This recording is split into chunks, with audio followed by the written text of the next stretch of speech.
All right, good afternoon, everyone. Welcome to the CSINext March chapter presentation. I am joined today by Mr. Hugh Seaton, and I am Mark Ogg, your current chapter president. And before we get started, just want to take a quick couple seconds here and thank our wonderful sponsors that help make all this possible. Architectural Woodwork Institute, National Gypsum, Northern Facades, KM Architectural Consultants, and Mr. Daniel Hargraves. Your ongoing support and involvement with this chapter helps us to continue to grow and provide a unique virtual Construction Specification Institute membership experience for those pretty much anywhere in the world. Again, at the end of the presentation, you will receive a survey, and you can indicate whether you would like to receive a continuing education AIA certificate. Please fill that out, and we will make sure that that gets sent to you. And during the presentation, if you have any questions, please type them into the chat box there on probably the lower portion of your screen, and we will get to them as soon as we can. Hugh has about a 45-minute presentation for us today to allow for some question and answer at the end. And with that, I will get it turned over to Hugh. For those of you that don't know Hugh, Hugh is CEO of The Link, very experienced and an expert on artificial intelligence. For those of you that were at the CSI National Conference last fall in Minneapolis, Hugh was one of the keynote speakers. It was a very good session, very informative. It was really well attended and well received. So with that, Hugh, I will turn it over to you, and we'll get started. Thanks for having me, Mark, and thanks to CSINext for having me today. So I'm going to talk a little bit about what we discussed last year at National with some updates and so on. What I'd love is along the way, if there are questions, feel free to pop them into the chat. I will monitor it as much as I can while we're speaking, and of course, it'll give us somewhere to go afterwards. So today I'm going to talk about artificial intelligence in project delivery, and I want to start with a bit of a grounding in what we even mean by this. So a little bit about me. I was, as Mark just mentioned, CEO of The Link. I'm proud to say I'm a CDT, and I just passed the CCS. So I'm pretty excited about what CSI does. Actually worked at CSI for about 3 years as the GM for Crosswalk and some other things. I've got a podcast, Constructed Futures. Encourage you to check it out. Once a month, I do a webinar on practical uses of AI in construction and the building industry more generally, and I wrote a book. So very much something I'm passionate about and very consistently talking about it. And the first thing that I want to do is say, what do we even mean by artificial intelligence? Because that word gets used an awful lot. It's got a sort of a semi-mythical, status where people talk about it in abstract, and they're not particularly clear in their minds about what they mean. The first thing I want to say is, hang on a minute, assuming this will work. How about that? There we go. You see this a lot, right? We see these, whether it's an article or it's usually in an article, actually, you'll see these shiny humanoid things and in reference to AI. And the first thing I want to tell you is that this isn't a good representation. The AI you're dealing with is not comparable to a human, despite what you may hear about or Sam Altman talking about or so on. And actually, those folks are usually pretty quick to deflate expectations and right-size what we're thinking about. So we're not comparing AI to human minds. And I think the reason I start here is that's an error that gets us in trouble, because we expect it to do things humans are good at and AI is bad at. And we'll get into what that means in a second. A definition that works a lot better than that is thinking about AI. First, remember it's software. Before anything else, it's software. What's different about AI and other software is it can do things without explicit programming. And that's important. So you'll hear about using data and training and all this other stuff. That means that, again, I don't have to tell it to do something. I don't have to tell it what a cat looks like. It can recognize a cat. I don't have to tell it what a pattern or spam or all the other things we use AI for looks like, because I've trained it on thousands and sometimes millions of examples so that it learns. On the right-hand side is a kind of a depiction of what a deep learning neural net looks like. It's not real. It's just there for kind of give you an idea of what we mean. A real one has a lot more of those circles, which otherwise known as nodes or neurons in the human sense. Often we're talking about it finding or recognizing patterns in the world and predicting that pattern. So saying that I see these things, I see that photo, I'm going to predict that that's a cat, and you're right. So the key takeaway here is that AI is still software, but it's different from other software you use because it learns. The next thing I want to make sure we're clear on is it's not magic. There are limits to it, and ultimately, unlike other software that is based on a set of instructions, AI is based on math, primarily probabilities, but there's some other stuff baked in there. But it's important to think that think of it as doing math first, not magic. Again, right-sizing your expectations, but also one of the things that I want to make sure you walk away from this talk understanding is AI has very understandable limits. And there are things that we want to be careful of when someone comes and pitches you on an AI solution or promises something or asks you to trust it. Kind of understanding what the risks of AI as well as its benefits are is really important for folks. And we're going to dig into that.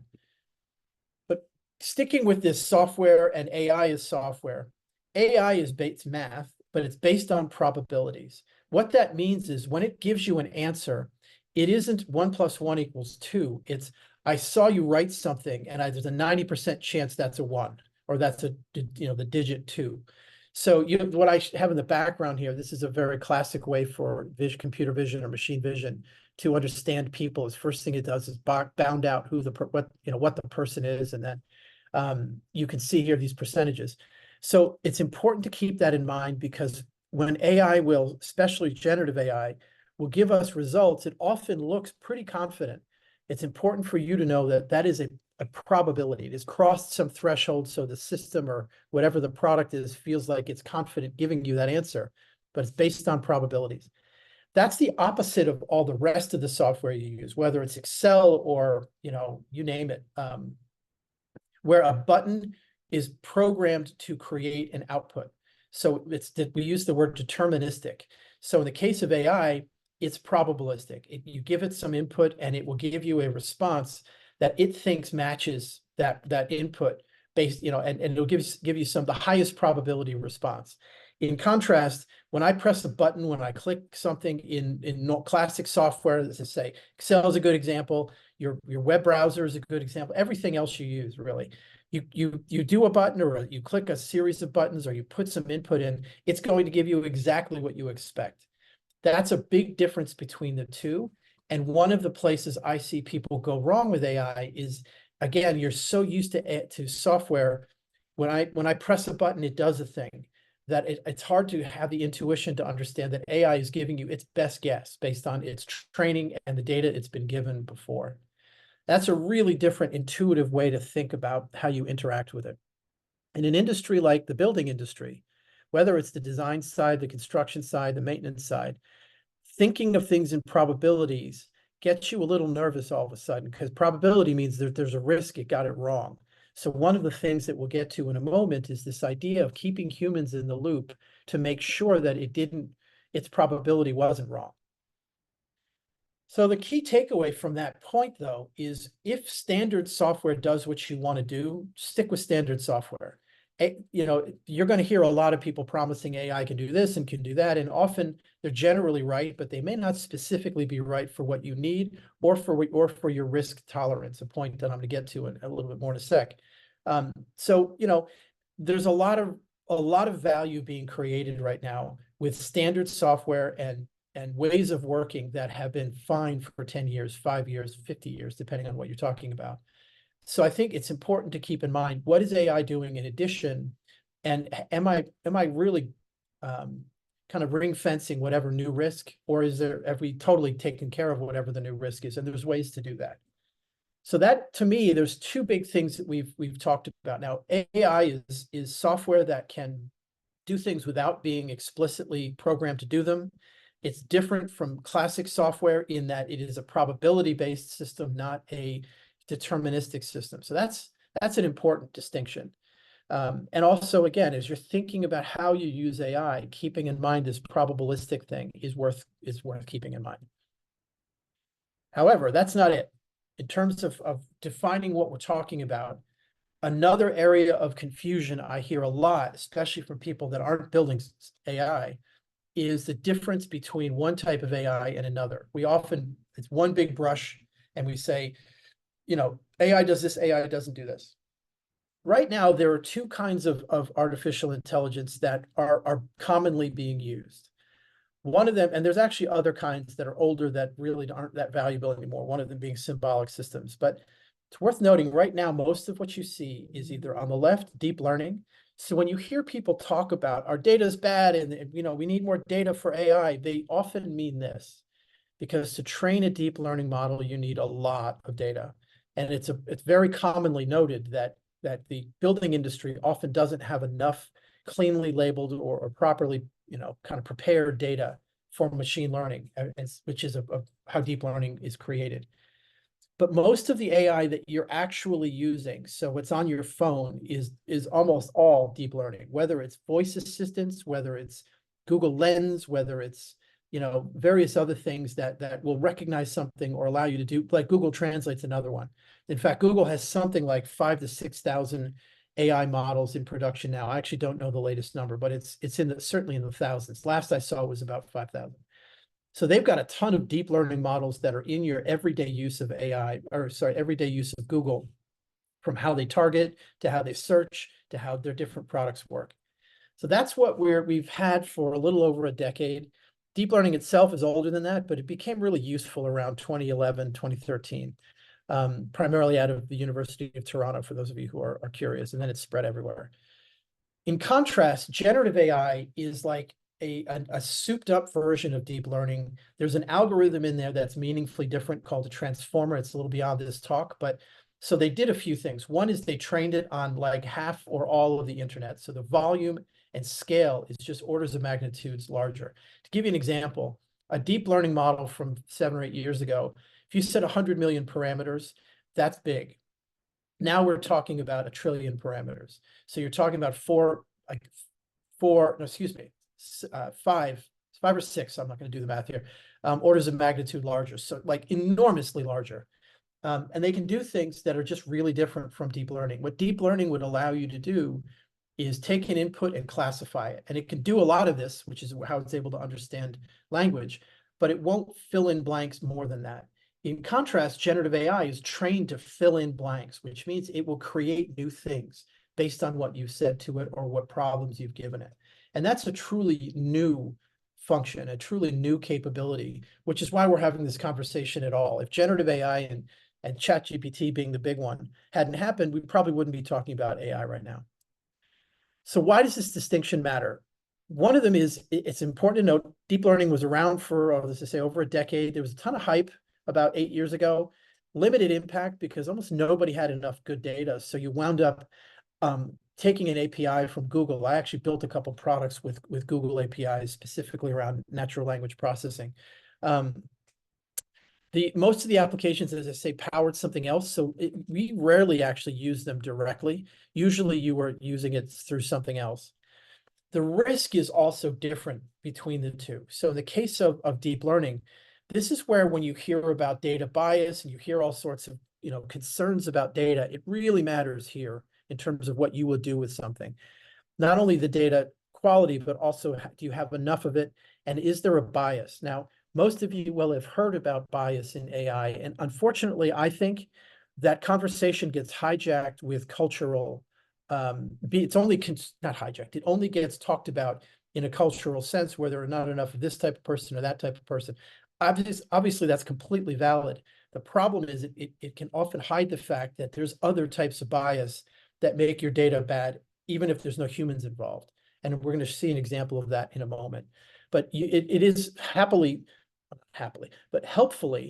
because there is a human element, at least people can conceptually understand when we say bias, you kind of know what we mean. The point is it's a bigger problem than just who you're including.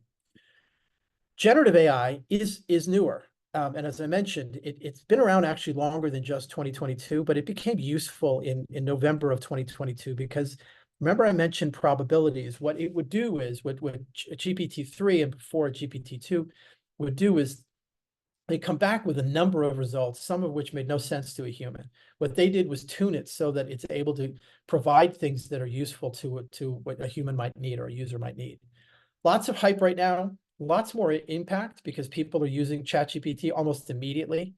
What's important here is for most users, data isn't the key input, knowledge is. So you're uploading a document. In our case, the link, you upload the specs and we can do a bunch of stuff with it. But also you can upload things like, how to do something or a practice guide or various other things. So what's important about this is it's much more sophisticated in both its inputs and outputs. And as a result, it feels like a human response. And that's our biggest risk right now is that we're treating it like a human because it feels like a human answer. And we get a little bit lazy after you've heard that a few times and you start to anthropomorphize a little too much. When you hear people in this field, they'll tell you the biggest risk of generative AI and really what comes next is that we trust it before it's ready and it makes a mistake or creates an error that we didn't see coming and it causes a problem.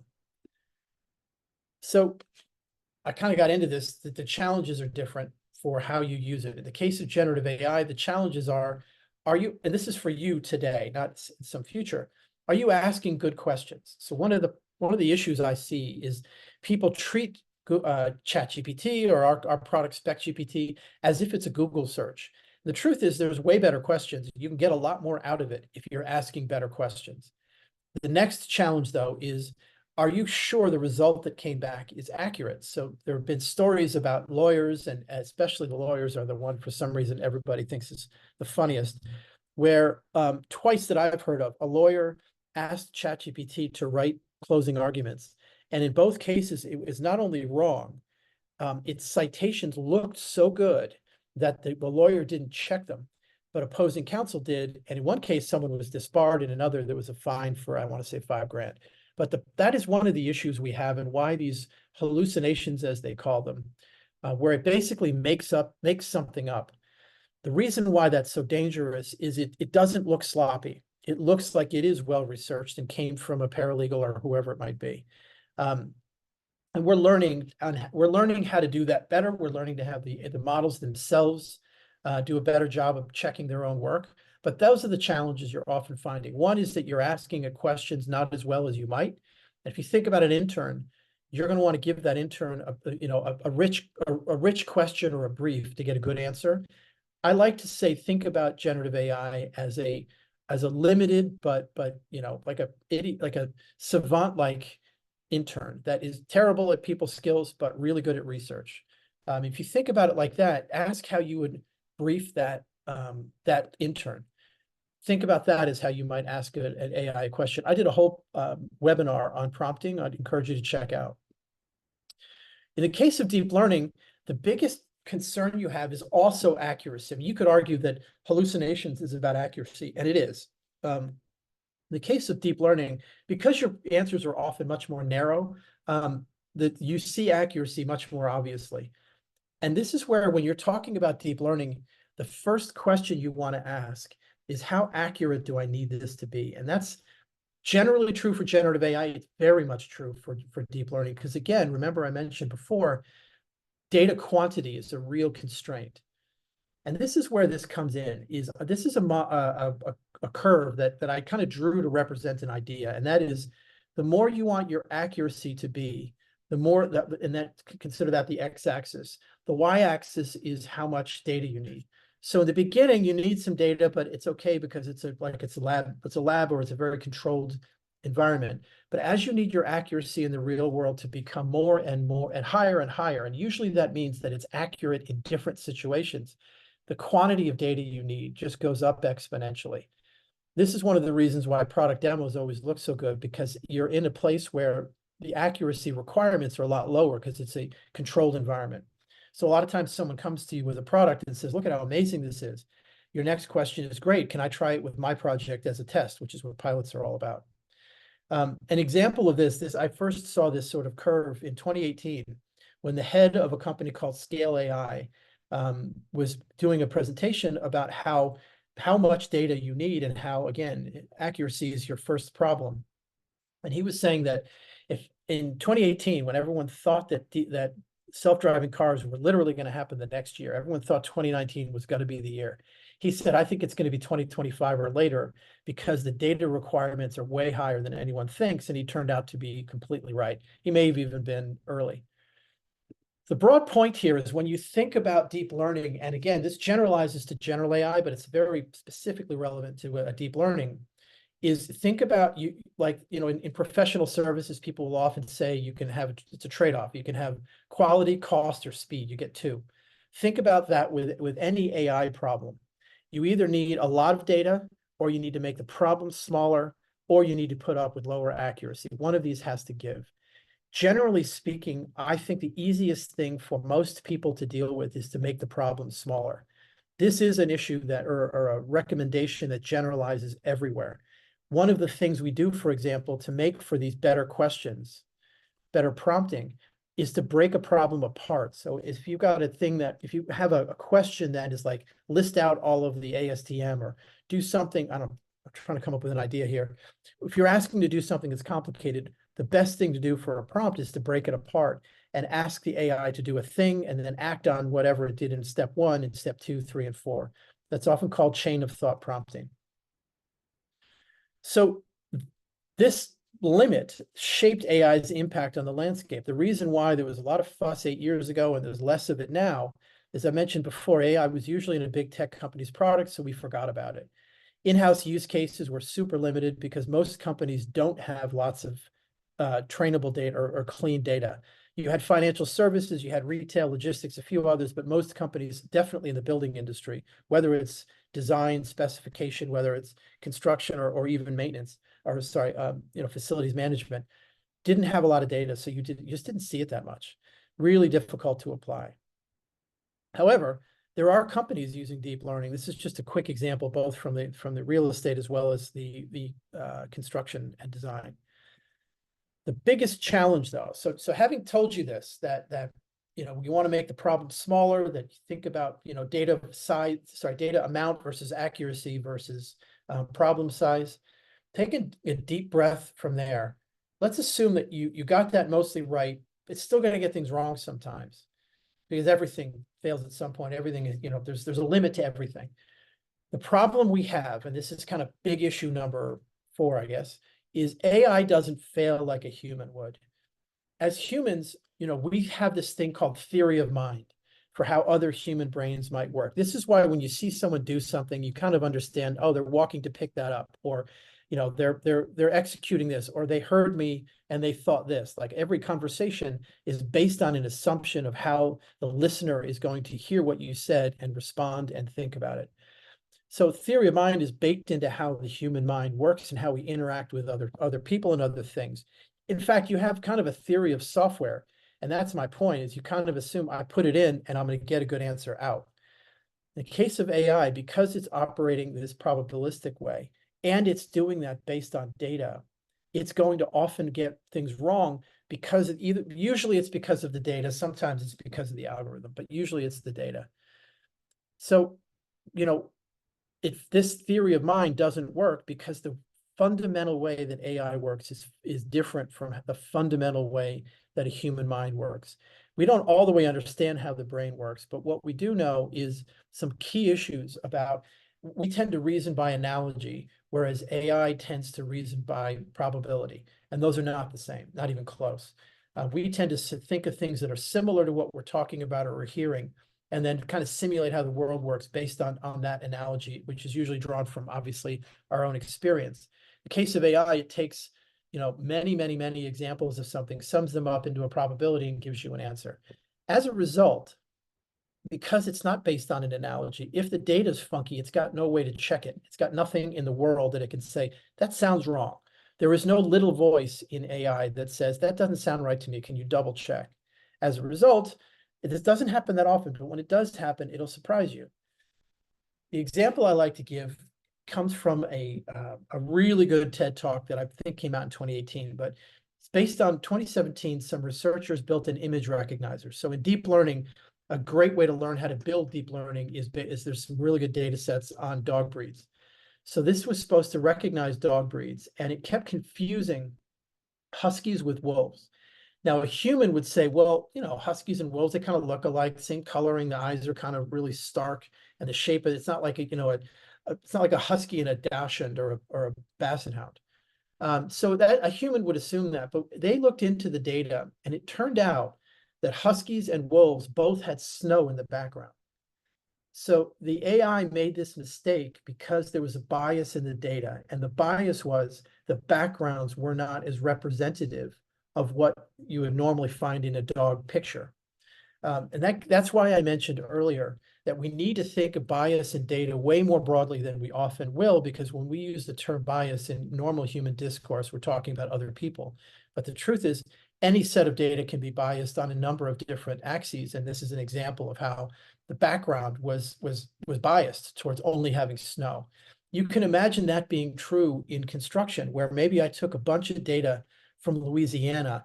How many products are you familiar with that are going to operate differently in Louisiana than they do in North Dakota? So that's a kind of easy to understand example of how, if all of my data has one or two factors that are the same, but the real world, that factor can vary, I'm going to wind up having a problem with bias.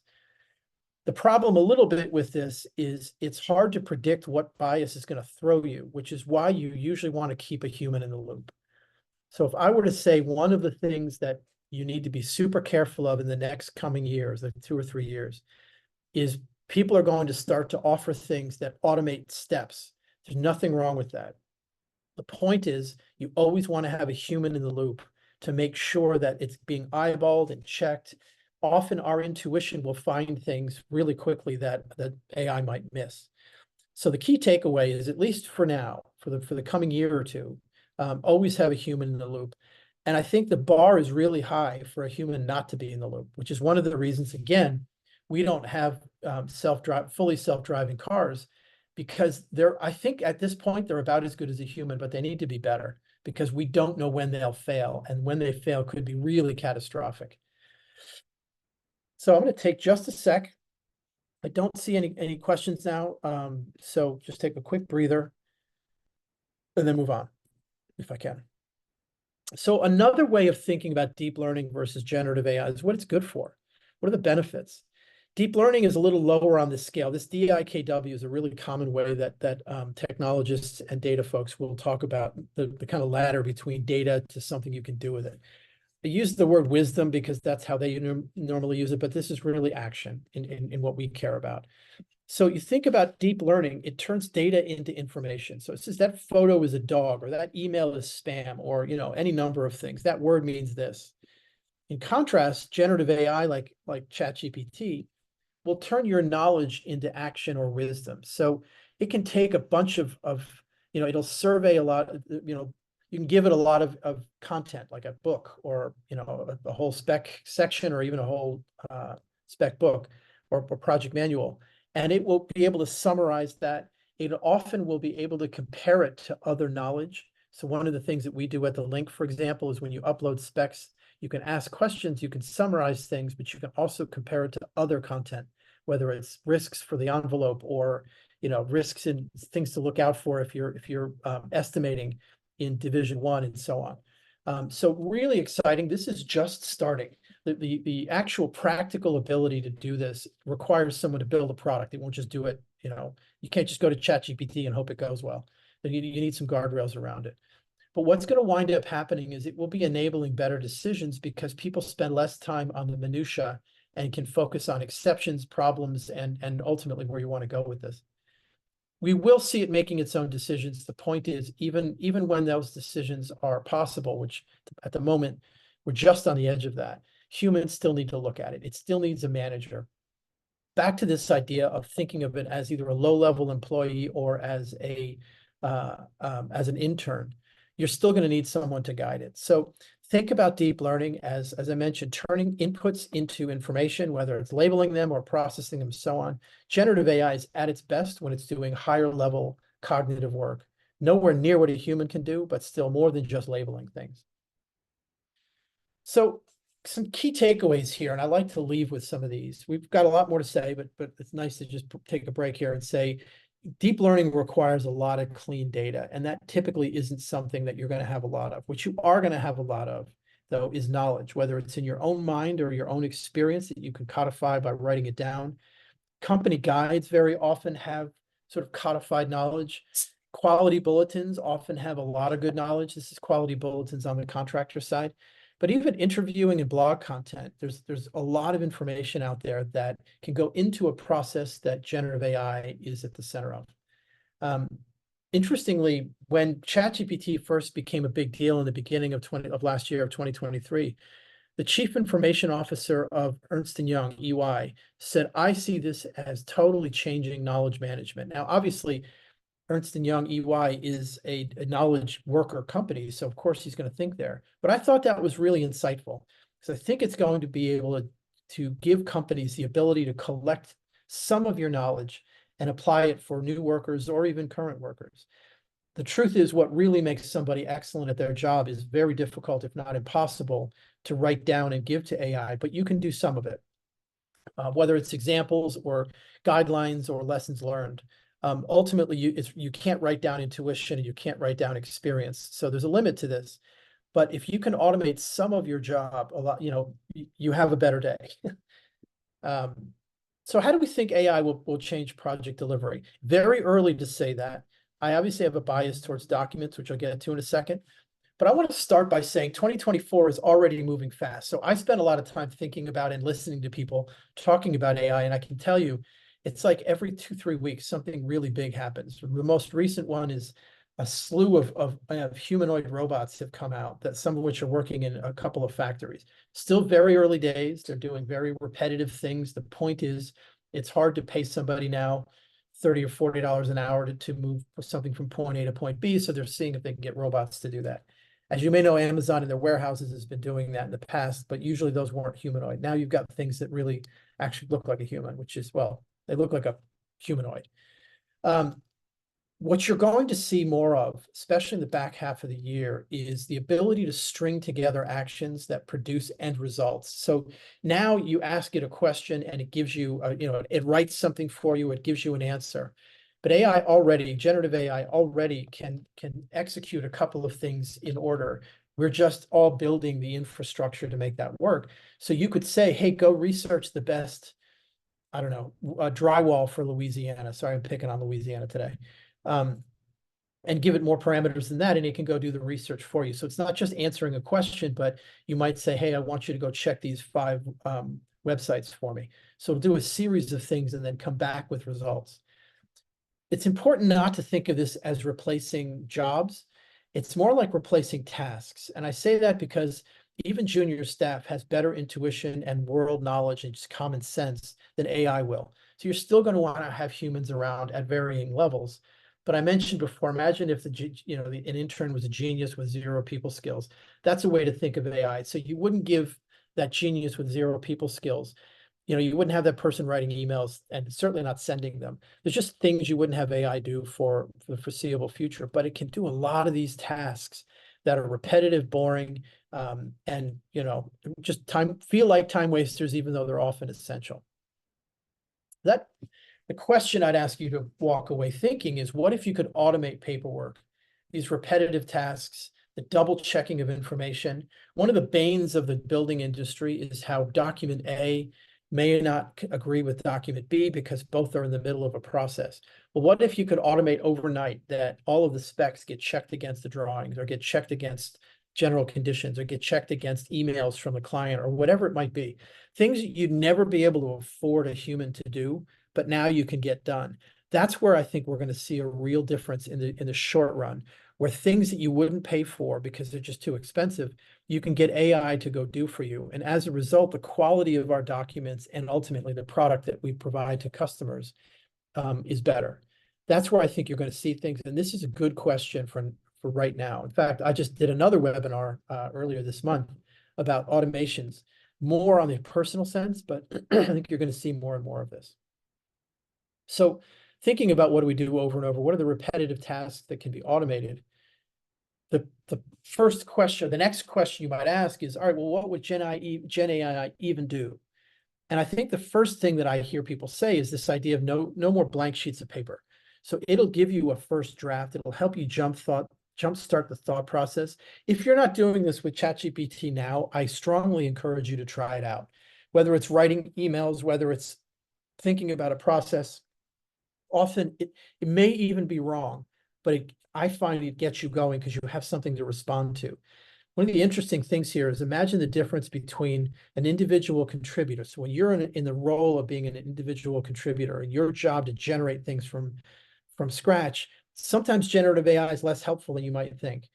When you're a manager and you have to produce a lot of emails or a lot of this or a lot of that, that's often where it's helpful because it allows you to context switch a little bit more quickly. Next thing after that is tedious search. We deal with a lot of long documents. We deal with a lot of large corpuses of knowledge. Being able to have that searched and summarized with something smarter than a control F is really game changing depending on what you do for a living. So being able to find something in specs, being able to find something in RFIs, being able to search through emails and other communications, you're going to find that's actually where Microsoft Copilot is really helpful. But also your lessons learned and other things that you may have collected. So I think that you're going to see a lot of that. Being able to analyze the job more quickly. So extracting plans, extracting spec information, summarizing it on a table. One of the interesting things about generative AI is it can create interfaces for you. It can write code and make a web page for you. You're going to see more and more changes in UI and when I say UI, I mean user interface, where it's not just what the programmer has decided to give you, but you can actually have it the way you want it. You're going to see more and more of that. But also, things like avoiding guessing about, it's a little more on the contractor side, but avoid guessing about terms and requirements because you can just find them super fast. One of the things we like to say is in the past, finding things from specs or other big documents was kind of like using a map. It took time. You only did it when it was a problem. Often you're just like, yeah, I kind of know, let's just move forward. Generative AI in our product Spec GPT, this isn't an ad for that, but it's just an example, kind of makes it into more like Google Maps, where you're able to find the answer summarized as quickly as you can ask for it, which is pretty exciting. I'm going to take a step. Hey, you got a question here. Yeah. When do you think, or maybe it's already even in process, about seeing building codes coded for AI? And do you think that is either AI suited or could it be suited for scanning and analyzing for potential code violations? Yeah, that's a deep question, and thank you for asking it. I think it speaks to a couple things. Speaks to the size of problem, in that if it's a complex instance, I think it's going to be a little while before AI can do it. Right now, ICC has, or they're going to soon. I just spoke to their head of innovation a little while ago. ICC will have like a chat bot that can allow you to chat with their codes. Being able to put plans through and see if there's a code violation, that will absolutely happen. It turns out plans are harder than people think. Like specs are easier because despite the fact that they can, he says with a wink, vary in their format and their formatting, they're still text, so the LLMs are pretty good at that.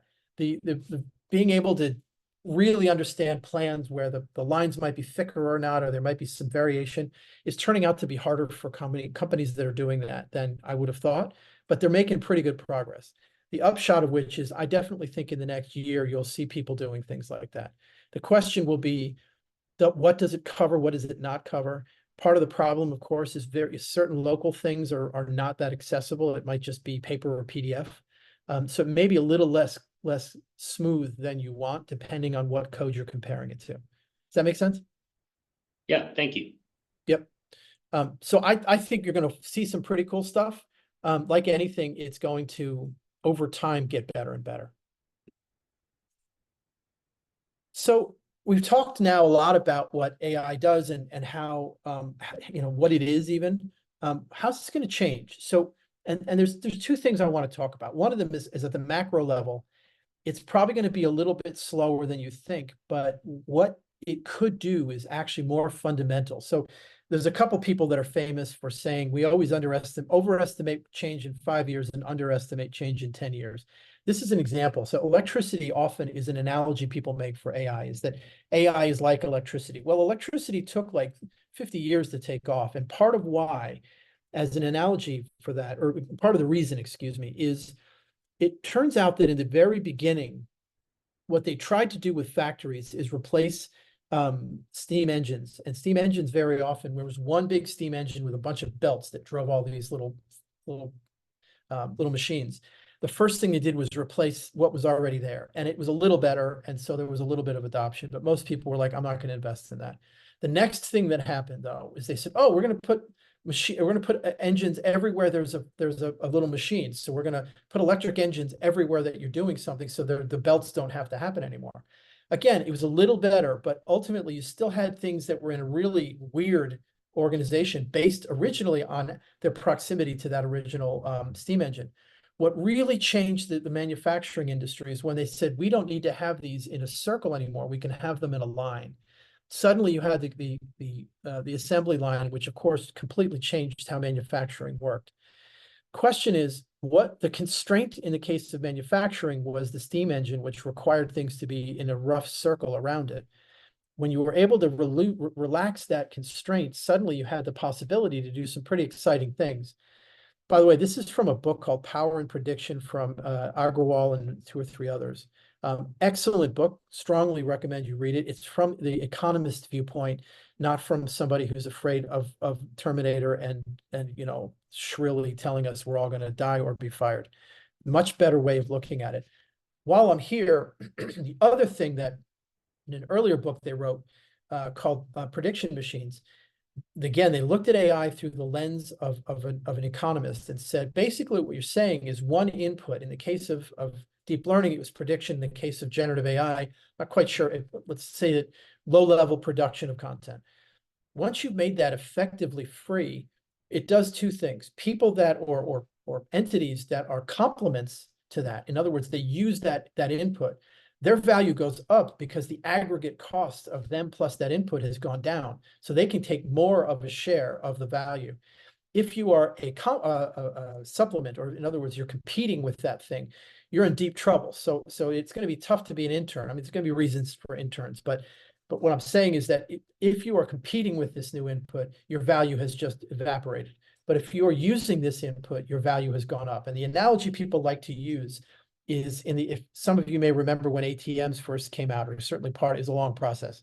And there was a lot of concern that there were not going to be any more bank branches or bank tellers. And what wound up really happening is what they did was ATMs took away the least valuable thing that bank branches and bank tellers did. As a result, the branch itself became more profitable. As a result, there are more bank branches now than there were before. That's one way it can go. The other way it can go is everybody loses their job and we all get a check from the government. I just don't think that's going to happen. I think we're going to find ways of employing people and all the value that humans bring. The question we ask, though, is what is the AEC equivalent of the steam engine? I happen to think, and I'm totally biased here, is that it's documents. I think our document-centric way of working constrains our ability to share information and do intelligent things with it. It's too based on extracting things and shuffling language around. And I think that AI is going to be one of the ways that we can really transform how information is processed, but also how the risk of errors is handled. So you're not throwing out our risk management when we say, let's turn documents into data or whatever its successor is. This is a work in progress. It's early days. That's my hypothesis, is that one of the things that will unlock a lot of value, efficiency, and ultimately quality is changing how documents are managed and how they undergird a lot of our processes. So I'm going to go through a couple things and then we'll end. What do you need to know? So this is kind of a recap. Is AI is just software. Deep learning and generative AI are different. Big thing is don't trust AI before it's ready, and you should assume it's not ready until somebody tests it to death. Always have humans in the loop. Prompting is critical to getting generative AI to work. So I encourage you to watch a couple YouTube videos on it. It's not very hard. It's just thinking differently about how you ask a question. I think you're going to find AI is going to drive process changes, not just, another tech to adopt. I do think the productivity gains could be enormous. I think they will be enormous. How quickly that happens it's a market question. There's no answer to that until it happens. But I also think every time we make more sophisticated tools, we can manage greater risk. We're able to manage more complexity, and ultimately our projects can get done better, faster, and more efficiently. Kind of last thing here, generative AI is not done with developing. There's still a wave of waves of products coming. OpenAI's GPT store, it launched a little while ago, but we're expecting more innovative leaps in 2024. I'm going to skip ahead. There's a couple more things that you'll see, a couple more slides, but the one I wanted, actually, the net here is in 30 plus years of working in software and technology. I've never seen anything move this fast. I worked at Sony, I worked at AOL, I worked for Google, and nothing's been even close to this. Some of you may have seen this, and this is OpenAI's new model that with just a little prompt, it creates 1-minute videos of incredible fidelity. This is called Sora. I strongly suggest you jump on YouTube and check this out. It is phenomenal. And it's just an example of how good this is getting. Right now, it isn't a product. You can't do work with this. But the underlying kind of amazingness of this is that, if somebody writes I forgot what the prompt was, but Petri dish with bamboo and tiny little, so it made this out of that little prompt. There's some others that are pretty good. Like this one is kind of well known. Robot's Life. It created this out of its own memory. So it's pretty amazing. Where this is going to go, we don't know. But what's important here is it's modeling more than just frames and images. It's modeling physics. So what's that going to mean down the road? We don't know. So again, check out Sora. So my recommendation for you is what you can do now is avoid the hype. Nothing is going to make construction easy. Everything from design through specifications, through bidding, all of it, it's still going to be hard and complicated. What this will do is help with some things and make the drudgery a little less drudgerous and hopefully help you to manage risk a little better. I would encourage you to have someone on your team really learn how to write prompts, and that's just sitting down and playing and getting the answers you want. I have these ongoing AI and construction webinars. They're once a month. They're free, of course. They're all on YouTube. You just check my name. But also try some lower cost generative AI products. The first thing I'd say is go get ChatGPT Plus. It's just better. And it does some extra things. It's $20 a month. We have a product called Spec GPT. You're more than welcome to check it out. It is really focused on navigating specs, getting answers out of them, assuming the spec is already written. And that's it. So now we've got about 10 minutes left for questions and answers. And we've got a question. Yes, we do. So to move forward with the ATM analogy, AI will be able to streamline how a specific building type is built, but we might need even more people to make the changes to the standard documents per local codes and environmental conditions, et cetera. So we're going to need people to do those changes, right? I not only agree, I'm not thinking at the code level, clearly you are. What I would argue is imagine a specifier who isn't maybe, and as we know that there's a bit of a labor shortage. So someone who has suddenly an assistant who will help with research and go and find more instances and actually serve up, like if you're looking for, for whatever reason, you need 3 of a particular product, right? That's the process you're in. They can go find 3 that are genuinely equivalent. Right. And that's just a stupid example off the top of my head. But imagine the things that you burn time on to satisfy requirements, then requirements change and you burn a bunch of time on that.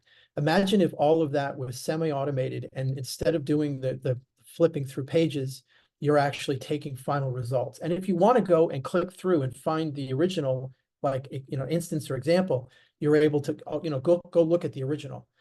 Does that make sense? So I think what you're going to find is your ability to achieve things is going to be, really kind of changed from I burn 80% of my time on research and so on to I still spend 20% because there's some amount I still want to do, but now I get to think about options or I get to think about other ways of achieving this instead of barely hanging on.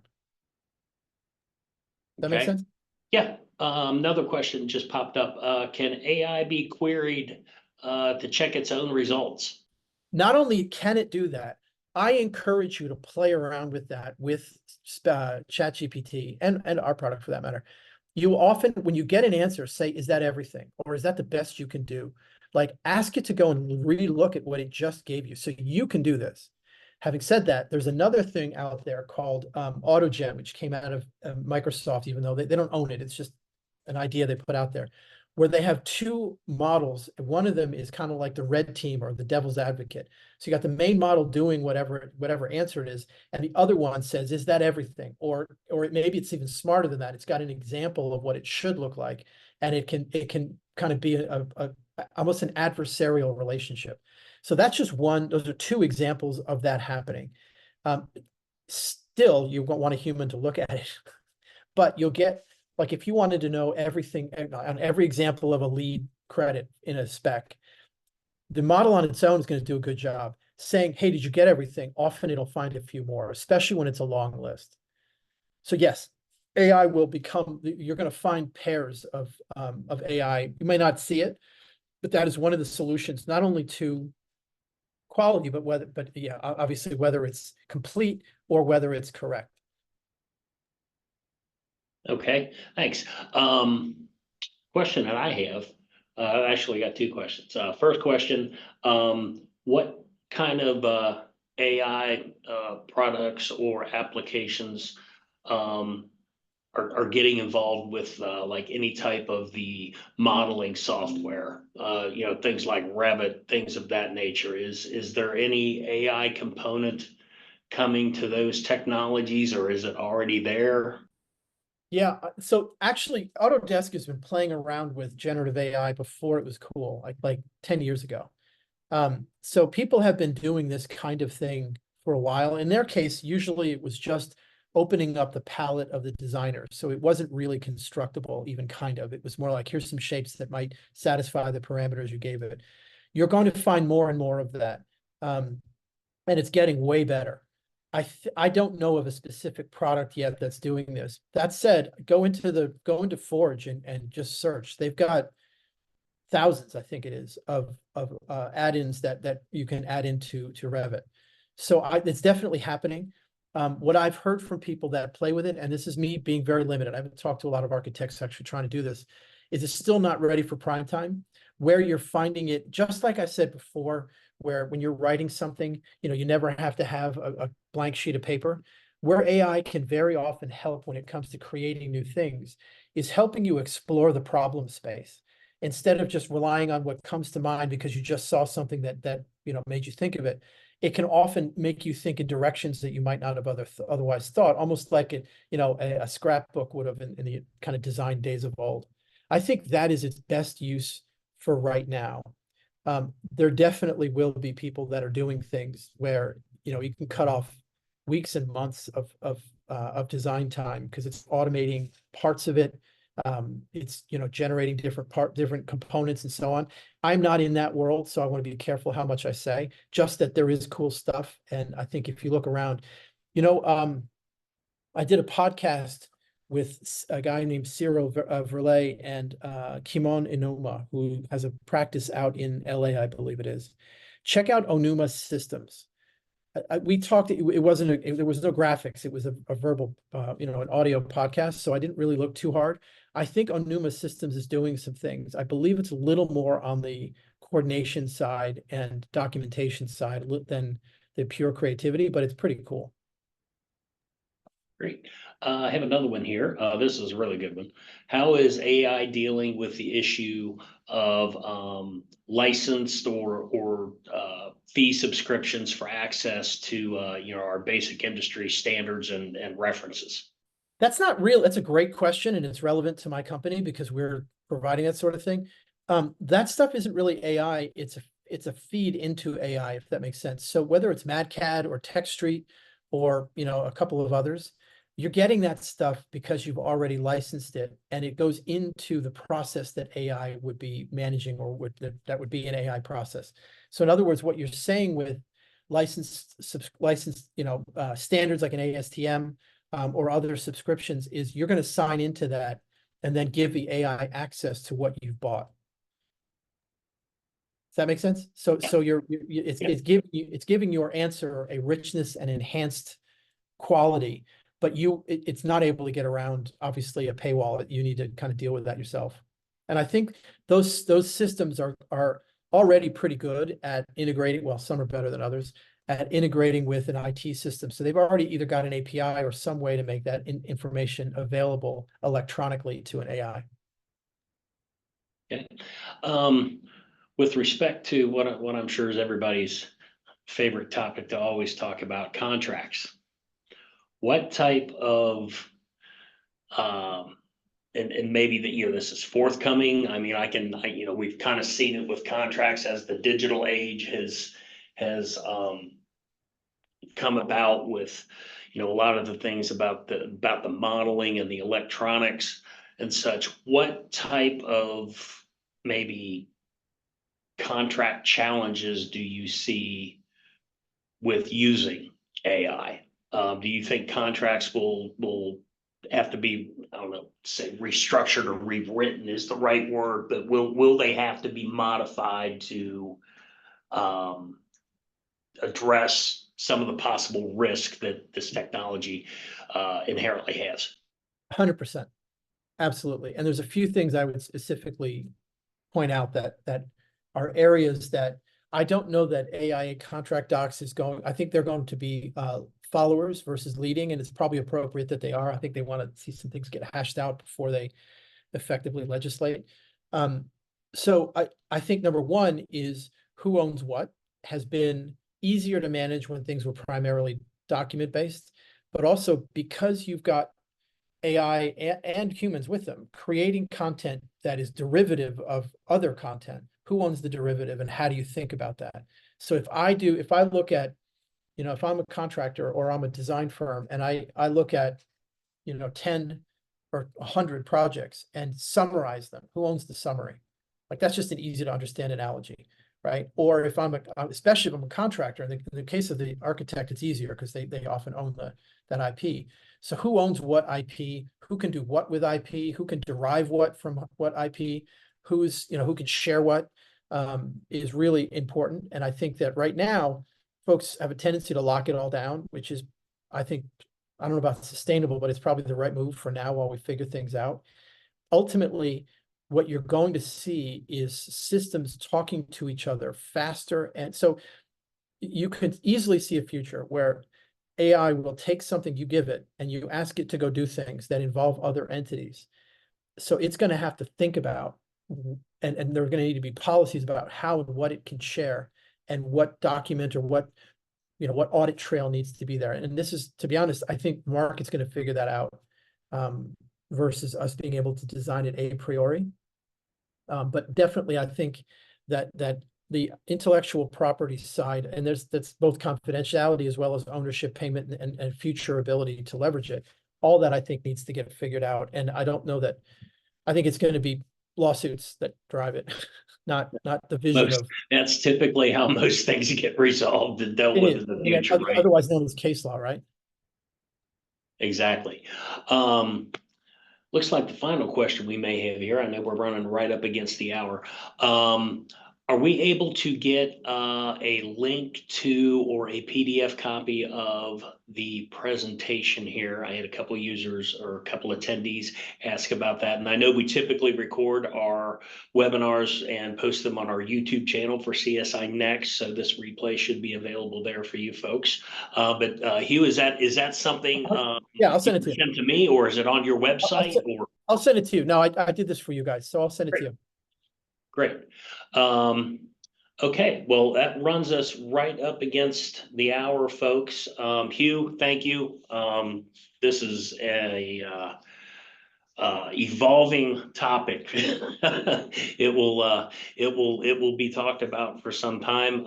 Again, great presentation at the conference last fall that kind of piqued my interest in all of this, and this has been very, very good here. Great involvement from our attendees and folks.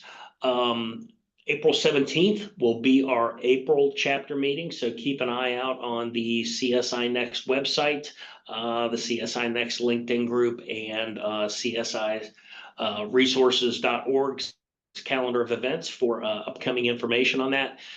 Hugh, thank you again. Great topic. And we look forward to having you back in the future. This is a topic that is not going to disappear. Very much my pleasure. Thank you, everyone. All right, everybody, have a good day.